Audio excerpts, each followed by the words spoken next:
सानो सानो ऱ्याप हान्दैछु, सबैजनाले साथ दिनु होला है।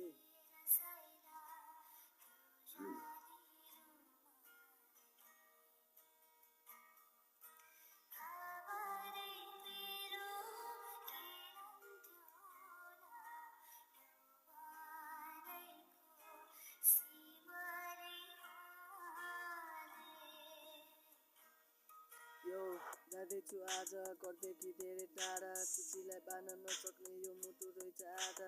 सङ्घर्ष गर्दैछु परिवारलाई खुसी पार्न, यो मनमा कति चोट छ यो मलाई मात्र थाहा छ। तिम्रो लागि यो मेरो माया जति भए पनि तिम्रै लागि जिउँछु मर्छु भन्ने कसम खाए पनि माफ गरिदेऊ मलाई। सकिनँ तिमीलाई खुसी पार्न, जोसँग तिमी खुसी हुन्थ्यौ त्यहीसँग तिमी खुसी बस। तिमीलाई पनि थाहा छ मेरो जिन्दगीको बारे, परिवारलाई खुसी राख्न मैले कति दुःख गरेँ, आँसु बगिरहेछ जिन्दगी अप्ठ्यारोमा छ। यहाँ दुःख गर्दा गर्दै मलाई अप्ठ्यारो भएको छ। दिदी गयो पढ्न बजार, दाइ चाहिँ उता खाडी गाडी चढी गयो, उसले सजाएका सपना मारी टुटेको मुटुको भावनाहरूलाई व्यक्त गरी। मेरो माया छ अपा तिमीहरूलाई सधैँभरि, आमा भन्छन् छोरा तँलाई कस्तो छ उता, कसरी सुनाऊ आमा मेरो हेमनको बेटा। जसरी घाम अस्ताउँछ सधैँ त्यस्तै बाँच्छु म, जसरी घाम अस्ताउँछ सधैँ।